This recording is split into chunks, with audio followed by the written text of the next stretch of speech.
नमस्कार दोस्तों, स्वागत है आप सभी का हमारे चैनल में। तो चलिए सुनते हैं आज की कहानी। दोस्तों, जिस बहू को ससुराल वालों ने यह कहकर घर से धक्के मारकर निकाल दिया था कि तू गरीब की बेटी है, दहेज में कुछ नहीं लाई, हमारे घर का बोझ है, उसी बहू ने एक दिन जज की कुर्सी पर बैठकर उसी परिवार का फैसला सुनाया। लेकिन दोस्तों, कहानी का सबसे बड़ा मोड़ यह नहीं था कि वह जज बन गई, बल्कि सबसे बड़ा मोड़ तो तब आया जब उसके सामने कटघरे में वही लोग खड़े थे जिन्होंने कभी उसे चोरनी कहा था, वही सास जो कभी उसके चरित्र पर उंगली उठाती थी, वही पति जिसने अपनी माँ की बातों में आकर उसे तलाक दे दिया था, और वही परिवार जो अब ऐसे गंभीर आपराधिक मामले में फंस चुका था जिसमें उन्हें बच निकलने का कोई रास्ता दिखाई नहीं दे रहा था। कचहरी में नंदिनी के सामने उसकी पूर्व सास हाथ जोड़कर रो रही थी, कह रही थी, बेटी हमें बचा लो, हमसे बहुत बड़ी गलती हो गई, तू देवी जैसी बहू थी, हमने तुझे पहचान नहीं पाया। नंदिनी की आंखों में आंसू आ गए, लेकिन उसकी आवाज बिल्कुल शांत थी। मैं आपकी बहू नहीं हूँ, मैं इस अदालत की न्यायाधीश हूँ। यह मेरा अतीत नहीं, सिर्फ कानून बोलेगा। कमला देवी फूट फूट कर रो पड़ी। उन्हें उस दिन पहली बार एहसास हुआ कि जिस लड़की को उन्होंने घर से निकाला था वह उनके घर की लक्ष्मी ही नहीं, बल्कि उनके जीवन की सबसे बड़ी परीक्षा बनकर सामने खड़ी थी। लेकिन आखिरकार ऐसा क्या हुआ था? एक गरीब परिवार की वह लड़की जज कैसे बनी? क्यों उसके अपने पति ने उसे तलाक दे दिया था? और ऐसा कौन सा अपराध था जिसने पूरे ससुराल परिवार को अदालत के कटघरे में ला खड़ा किया? दोस्तों, आइए शुरू करते हैं नंदिनी की कहानी। नंदिनी का जन्म एक छोटे से कस्बे में हुआ था। उसके पिता श्यामलाल एक सरकारी स्कूल में चतुर्थ श्रेणी के कर्मचारी थे। माँ सावित्री घरों में सिलाई करके थोड़ा बहुत पैसा कमा लेती थी।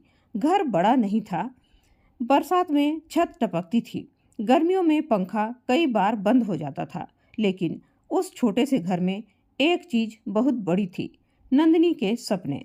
नंदिनी बचपन से पढ़ाई में बहुत तेज थी। वह अक्सर अपनी माँ से कहती, माँ मैं बड़ी होकर जज बनूंगी। माँ हंसकर उसके सिर पर हाथ फेरती और कहती, क्यों बेटी? नंदिनी कहती, क्योंकि जज की कुर्सी पर बैठकर किसी गरीब के साथ अन्याय नहीं होने दूंगी।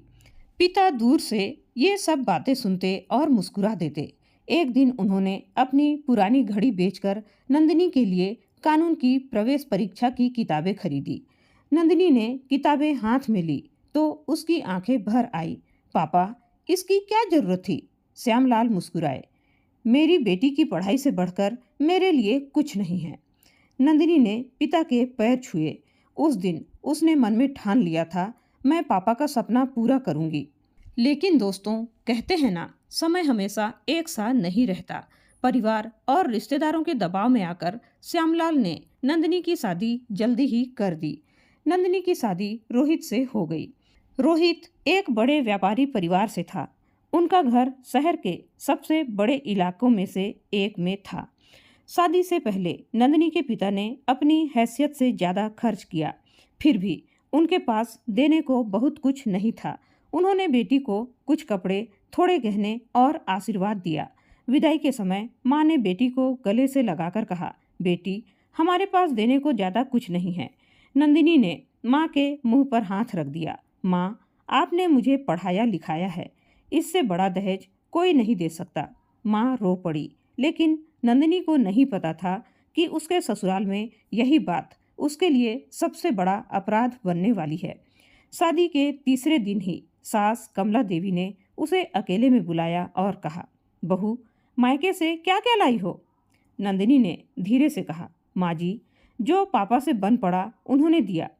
कमला देवी ने अलमारी देखी, फिर चेहरे पर व्यंग्य लाकर बोली, बस इतना सा? नंदिनी चुप रही। हमने सोचा था कम से कम कार तो आएगी ही। माँ जी, पापा की आर्थिक स्थिति। कमला देवी ने बीच में बात काट दी। हमें अपनी गरीबी की कहानी मत सुनाओ। शादी करने की औकात थी तो कुछ देने की भी औकात होनी चाहिए थी ना। नंदिनी ने सिर झुका लिया। उस रात उसने रोहित से कहा, आप माँ जी से कह दीजिए कि पापा की स्थिति। रोहित ने भी उसकी बात पूरी नहीं होने दी। नंदिनी, मेरी माँ को नाराज मत करना, लेकिन उन्होंने दहेज को लेकर। रोहित बोला, जो भी हो, तुम्हें थोड़ा एडजस्ट करना पड़ेगा। उस रात नंदिनी पहली बार समझ गई कि यहाँ उसे पत्नी बनने से पहले बहू की परीक्षा देनी होगी। नंदिनी सुबह सबसे पहले उठती, घर में 8 लोगों के लिए खाना बनाती, सास की दवाइयाँ देती, ससुर को चाय बनाकर देती, ननद के बच्चों को स्कूल के लिए तैयार करती, फिर अपना काम करती। लेकिन उसके काम की तारीफ कभी नहीं हुई। एक दिन नाश्ते में थोड़ी देर हो गई। कमला देवी ने पूरे घर वालों के सामने कहा, गरीब घर से आई बहू से इससे ज़्यादा उम्मीद भी क्या कर सकते हैं। नंदिनी ने कहा, माँ जी, आज थोड़ी देर हो गई, माफ़ कर दीजिए। सास बोली, माफ़ी मांगने से खाना जल्दी नहीं बनता, काम करना नहीं आता तो अपने मायके वापस चली जा। नंदिनी चुप हो गई। दोपहर में सास ने उसे फिर से आवाज़ दी, बहू। जी माँ जी। मेरी साड़ी प्रेस क्यों नहीं हुई? अभी कर देती हूँ। हर काम के लिए अभी कर देती हूँ, अभी कर देती हूँ। आखिर करती क्या हो दिन भर? नंदिनी के होठों पर जवाब आया, माँ जी, दिन भर काम ही तो करती हूँ। लेकिन उसने अपना जवाब अंदर ही निगल लिया। उसे डर था कि उसकी बात फिर उसके खिलाफ इस्तेमाल होगी। एक दिन नंदिनी तेज बुखार में थी। सुबह उठने की कोशिश की तो शरीर कांप रहा था। उसने सास से कहा, माँ जी, आज मेरी तबीयत बहुत खराब है, क्या मैं थोड़ा आराम कर सकती हूँ? कमला देवी ने माथे पर हाथ रखा और फिर बोली, इतना भी क्या बुखार है, बहुत कमजोरी लग रही है। सास ने ताना मारा, शादी के बाद से ही बीमारी शुरू हो गई, मायके में खूब आराम किया होगा। नंदिनी ने फिर उठने की कोशिश की, लेकिन चक्कर खाकर जमीन पर बैठ गई। तभी रोहित आया। उसने पूछा, क्या हुआ? कमला देवी बोली, कुछ नहीं, काम से बचने का नाटक कर रही है। रोहित ने नंदिनी की तरफ देखा, तुम्हें डॉक्टर के पास जाना है? नंदिनी ने उम्मीद से पति की ओर देखा, लेकिन रोहित ने माँ की तरफ देखकर कहा, माँ, आप परेशान मत होइए, मैं इसे समझाता हूँ। नंदिनी की आंखें भर आई। जिस पति से उसे सहारे की उम्मीद थी, वही उसे समझाने लगा कि घर का काम करना उसकी जिम्मेदारी है। उस दिन उसे समझ में आ गया कि कभी कभी इंसान को चोट दुश्मन नहीं, अपने ही देते हैं। नंदिनी ने कानून की पढ़ाई पूरी की थी। वह न्यायिक सेवा परीक्षा की तैयारी करना चाहती थी। रात में सबके सो जाने के बाद वह किताब खोलती। एक रात कमला देवी ने उसे पढ़ते हुए देख लिया। अभी तक जाग रही हो? जी माँ जी, थोड़ा पढ़ रही थी। किस लिए? जुडिशियल सर्विस की तैयारी कर रही हूँ। सास हंस पड़ी, तुम जज बनोगी? नंदिनी चुप रही। बहू, पहले घर में तो अपना फैसला लागू करवा लो। रोहित भी हंसने लगा, माँ सही कह रही है। नंदिनी ने किताब बंद कर दी। सास ने कहा, और सुनो, बहू का काम घर संभालना होता है। कोर्ट कचहरी के सपने देखने वाली लड़कियां घर नहीं बसा पाती। नंदिनी ने धीमे से कहा, मैं घर भी संभालूंगी और पढ़ाई भी। कमला देवी बोली, तुम्हारे मायके वालों ने तुम्हें ज़्यादा पढ़ा दिया है, यही गलती की है उन्होंने। नंदिनी ने उस रात फिर किताब खोली। उसने पन्ने पर लिखा, एक दिन यही किताब मेरी पहचान बनेंगी। घर में एक दिन सास के सोने के कंगन नहीं मिले। कमला देवी ने पूरा घर सिर पर उठा लिया। मेरे कंगन कहाँ गए? मेरे कंगन कहाँ गए? सब ने तलाश की, कंगन नहीं मिले। फिर अचानक कमला देवी की नज़र नंदिनी पर पड़ी। तुमने लिए हैं, है ना? नंदिनी के पैरों तले जमीन खिसक गई। मैंने? हाँ।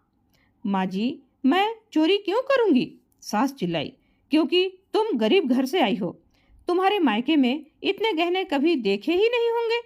नंदिनी रो पड़ी। माँ जी, मेरी तलाशी ले लीजिए। उसकी तलाशी ली गई, कुछ नहीं मिला, लेकिन शक खत्म नहीं हुआ। सास बोली, चोरी करने वाले सबूत थोड़ी ना छोड़ते हैं। रोहित चुप खड़ा रहा। नंदिनी ने पति की ओर देखा। आपको मुझ पर भरोसा है? रोहित ने नजरें झुका ली। उस एक पल में नंदिनी का दिल टूट गया। शाम को कंगन अलमारी के दूसरे खाने से मिल गए, लेकिन कमला देवी ने माफी नहीं मांगी। उसने बस इतना कहा, मिल गए तो क्या हुआ, हमें तो शक होना ही था, क्योंकि नंदिनी गरीब परिवार से थी। नंदिनी कमरे में जाकर फूट फूट कर रोई। उसने अपनी माँ को फोन किया। माँ, क्या हुआ बेटी? नंदिनी चुप रही। माँ ने समझ लिया। फिर किसी ने कुछ कहा। नंदिनी रोते हुए बोली, माँ, क्या गरीब होना इतना बड़ा अपराध है? माँ की आवाज़ भी भर्रा गई। नहीं बेटी, गरीब होना अपराध नहीं है, बल्कि किसी की गरीबी का मजाक उड़ाना अपराध है। समय गुजरता गया। नंदिनी पढ़ती रही। एक दिन परीक्षा की तैयारी के सिलसिले में उसके कॉलेज के पुराने मित्र अमित का फोन आया। वह नोट्स के बारे में पूछ रहा था। रोहित ने फोन देख लिया। उसका चेहरा बदल गया। कौन था? मेरे कॉलेज का दोस्त। इतनी रात में? उसे नोट्स चाहिए थे। उसी समय कमला देवी भी आ गई। उन्होंने फोन देख लिया, फिर नंदिनी की तरफ देखकर बोली, अब समझ आया इतनी पढ़ाई की जरूरत क्यों है इसे। नंदिनी समझ गई कि बात किस दिशा में जा रही है। माँ जी, कृपया ऐसा मत कहिए। सास बोली, हमें अपनी आंखों पर भरोसा है। तुम जैसी बहुओं से घर की इज्जत खतरे में ही रहती है। नंदिनी रोहित के सामने खड़ी हो गई। आपको मुझ पर भरोसा है ना? रोहित ने कहा, अब भरोसा करना मुश्किल है, लेकिन मैंने कुछ गलत नहीं किया। कमला देवी बोली, चरित्र अच्छा होता तो दूसरे मर्दों से इतनी बातें करने की जरूरत नहीं पड़ती। नंदिनी का चेहरा आंसुओं से भर गया। उसने कहा, आप मेरे काम पर सवाल उठाइए, मेरी पढ़ाई पर सवाल उठाइए, लेकिन मेरे चरित्र पर नहीं, क्योंकि मेरे पास खोने को कुछ नहीं है, मगर मेरा चरित्र ही मेरी सबसे बड़ी पूंजी है। लेकिन उस घर में उसकी सच्चाई सुनने वाला कोई नहीं था। एक रात परिवार वालों ने उसे कमरे से बाहर बुलाया। टेबल पर उसके कुछ कपड़े पड़े थे। नंदिनी ने हैरानी से पूछा, ये क्या है? कमला देवी बोली, अपना सामान बांधो। क्यों? हमने फैसला किया है। नंदिनी की नज़र रोहित पर गई। आपने? रोहित ने सिर झुका लिया। कमला देवी बोली, हमारे घर में तुम्हारी कोई जगह नहीं है। नंदिनी की आवाज़ कांप गई। लेकिन मैंने किया क्या है? दहेज नहीं लाई, काम ठीक से नहीं करती, घर में अशांति रहती है, कलेश करती रहती है, और ऊपर से तुम्हारे चरित्र पर भी सवाल हैं। नंदिनी ने रोहित की तरफ देखा। आप कुछ नहीं कहेंगे? रोहित चुप रहा। नंदिनी ने उसके पास जाकर कहा, रोहित, सिर्फ एक बार मेरी आंखों में देखकर कह दो कि मैंने तुम्हें धोखा दिया है। रोहित उसकी आंखों में नहीं देख पाया। नंदिनी समझ गई। उसने अपना छोटा सा बैग उठाया, दरवाजे तक पहुंची। सास ने पीछे से कहा, और सुन, दोबारा इस घर की चौखट पर मत आना। नंदिनी रुक गई। उसने पलटकर घर को देखा, फिर धीरे से बोली, माँ जी, मैं इस चौखट पर वापस बहू बनकर नहीं आऊंगी। सास बोली, अच्छा है। नंदिनी ने आंसू पोंछे, लेकिन जिंदगी में अगर कभी मिलूंगी तो अपने नाम से मिलूंगी। और वह घर से बाहर निकल गई। कुछ दिन बाद रोहित ने तलाक का नोटिस भेज दिया। नंदिनी ने कागज हाथ में लिया। उसका दिल जैसे बैठ गया। वह घंटों उसे देखती रही। माँ ने पूछा, क्या हुआ बेटी? नंदिनी ने कागज माँ की तरफ बढ़ाया। माँ, अब मैं उनकी पत्नी भी नहीं रही। सावित्री ने बेटी को सीने से लगा लिया। तू मेरी बेटी है, यही काफ़ी है। नंदिनी उस रात बहुत रोई, लेकिन सुबह उसने अपने आंसू पोंछे। उसने अपनी किताबें निकाली और पढ़ाई शुरू कर दी। उसने खुद से कहा, जिस इंसान ने मुझे छोड़ दिया, उसके जाने का दुख मैं एक दिन अपनी सफलता से छोटा कर दूंगी।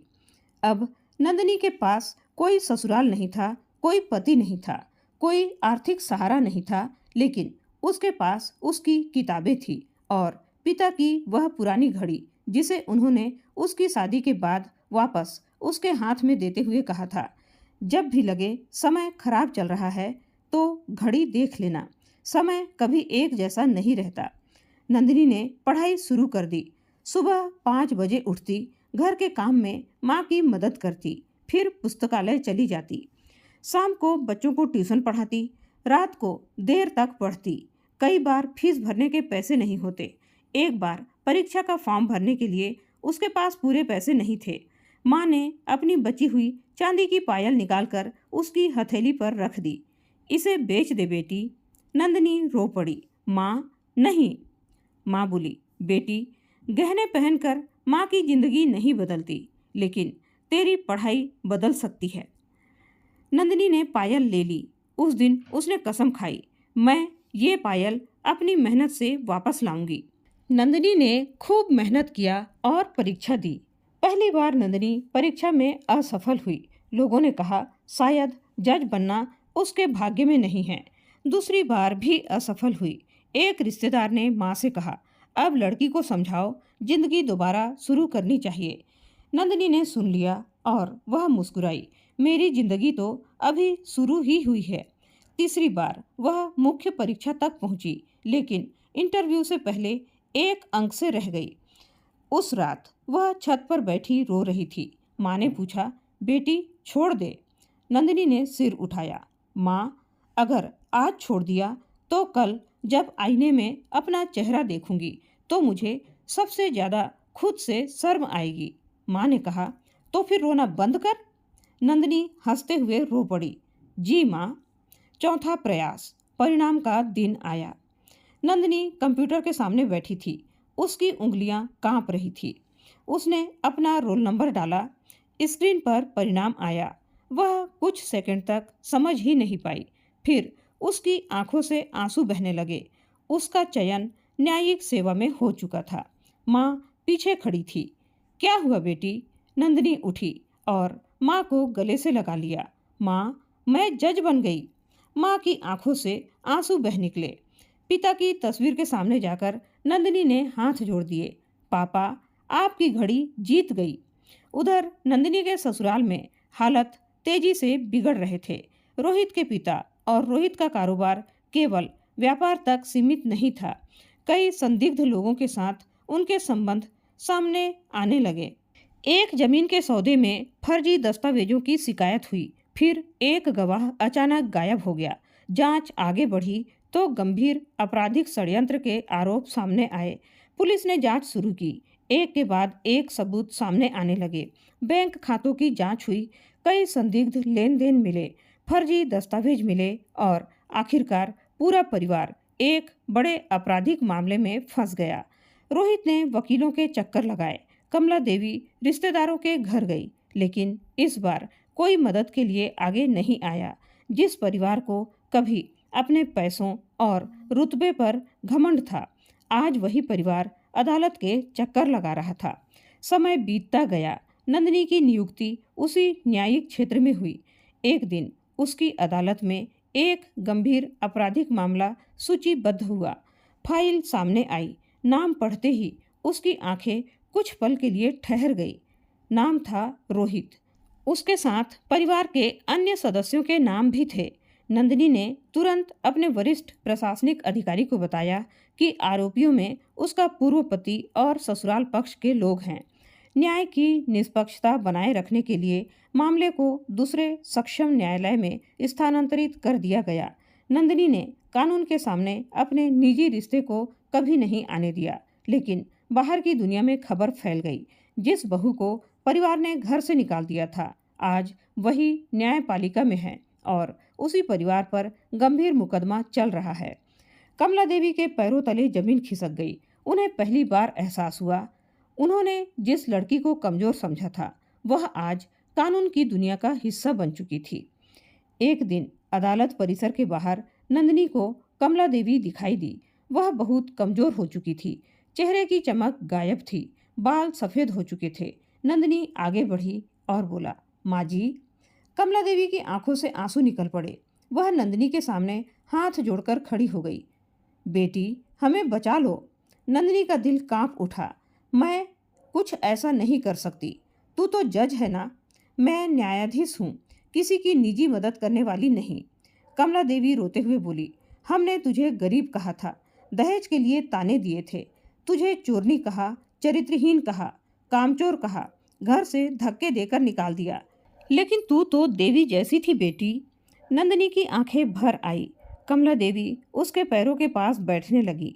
नंदिनी ने तुरंत उन्हें रोक दिया। ऐसा मत कीजिए, कमला देवी बोली। आज समझ में आया है कि हमने अपने ही घर की लक्ष्मी को पहचानने से इनकार कर दिया था।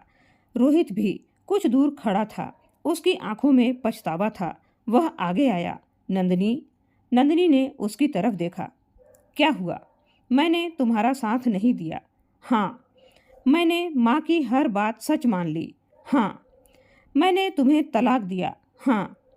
रोहित की आंखों से आंसू बह निकले। क्या तुम मुझे माफ कर सकती हो? नंदिनी कुछ पल तक चुप रही, फिर बोली, माफ करना और कानून से बचा देना दो अलग बातें हैं। रोहित ने सिर झुका लिया। नंदिनी ने कहा, मैं आपके लिए कानून नहीं तोड़ सकती। जिस तरह मैंने अपने साथ हुए अन्याय को सहा और कानून पर भरोसा किया, उसी तरह आपको भी कानून पर भरोसा करना होगा। कमला देवी ने कांपती आवाज में पूछा, अगर सजा हुई तो? नंदिनी की आंखें नम थी। अगर आप निर्दोष हैं तो कानून आपको बचाएगा। अगर अपराध साबित हुआ है तो कानून अपना काम करेगा। कमला देवी रो पड़ी। हमने तुझे घर से निकालकर बहुत बड़ी गलती की है बेटी, नंदिनी ने धीमे स्वर में कहा। गलती आपने मुझे निकालकर नहीं की थी माँ जी। गलती आपने यह सोचकर की थी कि मेरी कीमत मेरे मायके के पैसों से तय होती है। उस रात कमला देवी अपने पुराने घर के खाली कमरे में बैठी थी। कमरे के एक कोने में नंदिनी की पुरानी किताब मिली। उन्होंने उसे उठाया। किताब के अंदर एक कागज रखा था। उस पर नंदिनी की लिखावट थी, एक दिन मैं जज बनूंगी और हर गरीब को न्याय दिलाने की कोशिश करूंगी। कमला देवी की आंखों से आंसू गिरने लगे। उन्हें वह दिन याद आया जब उन्होंने उसी लड़की से कहा था, गरीब घर की लड़कियां हमारे घर की बहू बनने लायक नहीं होती। कमला देवी ने किताब को सीने से लगा लिया। हे भगवान, मैंने क्या कर दिया? उन्होंने पहली बार महसूस किया, जिस बहू को वह बोझ समझती थी, वही उनके घर की सबसे बड़ी दौलत थी। जिसे वह कामचोर कहती थी, वही दिन रात काम करती थी। जिसे वह चरित्रहीन कहती थी, उसने कभी अपने संस्कार नहीं छोड़े। जिसे वह चोरनी कहती थी, उसने आज भी बदले में उनका कुछ नहीं छीना। जिसे वह गरीब कहती थी, उसने अपने आत्मसम्मान से इतनी बड़ी जिंदगी बना ली थी कि आज उसका नाम ही उसकी पहचान था। कुछ समय बाद मामले में अदालत ने अपना निर्णय कानून और उपलक्ष्य साक्ष्यों के आधार पर सुनाया। नंदिनी ने उस निर्णय में कोई भूमिका नहीं निभाई। उसने सिर्फ इतना सुनिश्चित किया कि उसके पुराने रिश्ते न्याय के रास्ते में बाधा न बने। अदालत के बाहर कमला देवी ने नंदिनी को देखा। उन्होंने दूर से ही हाथ जोड़ लिए। नंदिनी उनके पास गई। कमला देवी ने कहा, बेटी, तूने हमें माफ कर दिया? नंदिनी मुस्कुराई। हाँ माँ जी। फिर भी तू हमारे पास वापस क्यों नहीं आई? नंदिनी की आंखें नम हो गई। उसने कहा, क्योंकि माफी देने का मतलब ये नहीं कि इंसान फिर उसी जगह लौट जाए जहां उसका सम्मान छीना गया था। कमला देवी की आंखों से आंसू बह निकले। नंदिनी ने उनका हाथ पकड़ा। आपने मुझे एक बात सिखाई थी माँ जी। क्या? कि घर की बहू की कोई औकात नहीं होती। कमला देवी ने सिर झुका लिया। नंदिनी बोली, लेकिन जिंदगी ने मुझे सिखाया कि औरत की औकात उसके मायके के दहेज से नहीं, बल्कि उसके कर्म, आत्मसम्मान और हिम्मत से तय होती है। कमला देवी रोते हुए बोली, तू सच में देवी थी बेटी, हम पहचान नहीं पाए। नंदिनी ने कहा, मैं देवी नहीं हूँ माँ जी, मैं भी आपकी तरह ही एक इंसान हूँ। फर्क सिर्फ इतना है कि जब जिंदगी ने मुझे तोड़ा, तब मैंने किसी को तोड़ने के बजाय खुद को बनाना चुना। वह बिना कुछ बोले आगे बढ़ गई। कमला देवी वहीं खड़ी उसे देखती रही। रोहित की आंखों में भी आंसू थे। उसने धीरे से कहा, हमने उसे तलाक नहीं दिया था, हमने अपनी जिंदगी की सबसे अच्छी इंसान को खो दिया था। कमला देवी ने कहा, नहीं बेटा, हमने उसे नहीं खोया, बल्कि हमने उसे कभी पहचाना ही नहीं था। नंदिनी दूर जा रही थी। उसके कदमों में वही आत्मविश्वास था जो कभी उसके पास नहीं था। आसमान से सूरज ढल रहा था और उसकी माँ की कही एक बात उसे याद आ रही थी, बेटी, गरीब होना अपराध नहीं है, अपने आत्मसम्मान को गरीब मत होने देना। नंदिनी मुस्कुराई। क्योंकि उसने जिंदगी से एक बड़ा सबक सीख लिया था। कभी कभी भगवान हमें उस घर से इसलिए निकालते हैं जहां हमारी कद्र नहीं होती, ताकि हमें उस मुकाम तक पहुंचा सके जहां पूरी दुनिया हमारी कद्र करे। और इस कहानी की सबसे बड़ी सीख भी यही थी। जिस इंसान को आप उसके कपड़ों, दहेज, मायके या आर्थिक स्थिति से छोटा समझते हैं, हो सकता है कल वही इंसान अपनी मेहनत से वहां पहुंच जाए जहां आपकी पहुंच सिर्फ माफी मांगने तक रह जाए। ससुराल वालों की जिंदगी अब पूरी तरह से बदल चुकी थी। मुकदमे की कानूनी प्रक्रिया चल रही थी, कारोबार बंद हो चुका था और परिवार का घमंड पूरी तरह से टूट चुका था। एक शाम कमला देवी अकेली नंदिनी के सरकारी आवास के बाहर पहुंची। हाथ में वही पुरानी किताब थी जो कभी नंदिनी रातों में छुप कर पढ़ा करती थी।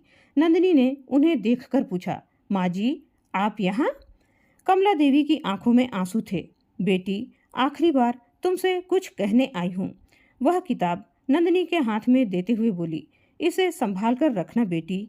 यही किताब उस दिन हमारे घर से निकली थी और आज इसी ने तुम्हें इतना बड़ा बना दिया। नंदिनी की आंखें भर आई। कमला देवी ने कांपती आवाज में कहा, हमने तुम्हें दहेज के लिए ताने दिए, गरीब की बेटी कहा, चोरनी कहा, चरित्रहीन कहा, कामचोर कहा, और जिस दिन तू सबसे ज्यादा अकेली थी उसी दिन हमने तुझे घर से निकाल दिया। वह रोती हुई बोली, काश उस दिन हम तेरी आंखों में आंसू नहीं बल्कि तेरे अंदर का हौसला देख पाते। नंदिनी कुछ नहीं बोली। कमला देवी ने उसके हाथ पकड़ लिए। क्या तू मुझे माफ कर सकती है बेटी? नंदिनी ने धीरे से कहा, मैंने आपको उसी दिन माफ कर दिया था जिस दिन मैंने तय किया था कि आपकी वजह से मैं अपने दिल में नफरत नहीं पालूंगी। कमला देवी रो पड़ी। फिर हमारे पास लौट क्यों नहीं आती? नंदिनी मुस्कुराई, क्योंकि माफी का मतलब ये नहीं होता कि मैं उसी जिंदगी में वापस चली जाऊं। मैंने उस जिंदगी से बहुत कुछ सीखा है। कमला देवी ने सिर झुका लिया। नंदिनी ने आगे कहा, आपने मुझे घर से निकाला था माँ जी, लेकिन भगवान ने मुझे उससे बड़ा संसार दे दिया है। कमला देवी जाने लगी। दरवाजे तक पहुंचकर उन्होंने पीछे मुड़कर देखा। उन्होंने कहा, बेटी। नंदिनी बोली, जी कहिए। अगर मेरी जिंदगी में फिर से बेटी पाने का मौका मिलता तो मैं तुम्हें दहेज के सामान से नहीं, तुम्हारी पढ़ाई से पहचानती। नंदिनी की आंखों से आंसू बह निकले। दरवाजा बंद हुआ। नंदिनी ने अपनी पुरानी किताब खोली। पहले पन्ने पर उसकी लिखावट थी, एक दिन मैं ऐसी जगह पहुंचूंगी जहां किसी गरीब को न्याय के लिए अपनी गरीबी छुपानी नहीं पड़ेगी। नंदिनी मुस्कुराई, क्योंकि अब उसका सपना सिर्फ पूरा नहीं हुआ था बल्कि वह किसी और की उम्मीद बन चुका था। और अगले ही दिन उसने जिले में गरीब महिलाओं के लिए निःशुल्क कानूनी सहायता शिविर लगाने का आदेश दिया। उस शिविर के पहले दिन एक गरीब महिला अपनी बेटी का हाथ पकड़कर आई। नंदिनी ने बच्ची को देखा और पूछा, बेटी, बड़ी होकर क्या बनना चाहती हो? बच्ची ने कहा, जज। नंदिनी कुछ पल चुप रही। फिर उसकी आंखों में आंसू आ गए। उसे लगा जैसे वर्षों पहले की छोटी सी नंदिनी उसके सामने खड़ी हो। उसने बच्ची के सिर पर हाथ रखा और कहा, तो फिर किसी को अपने सपने पर शक मत करने देना। यही नंदिनी की असली जीत थी। उसने सिर्फ अपना जीवन नहीं बदला था, उसने उन लोगों के लिए रास्ता खोल दिया था जिन्हें समाज अक्सर कमजोर समझकर किनारे कर देता है।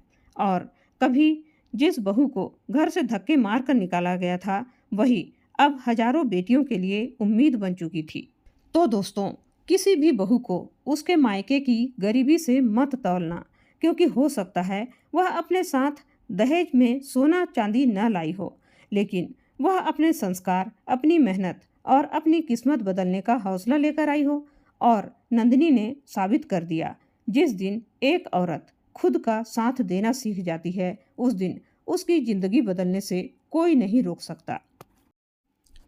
तो दोस्तों, यह थी हमारी आज की कहानी। यह कहानी आप लोगों को कैसी लगी और क्या कहेंगे आप नंदिनी के जज्बात के बारे में, उसके हौसले के बारे में?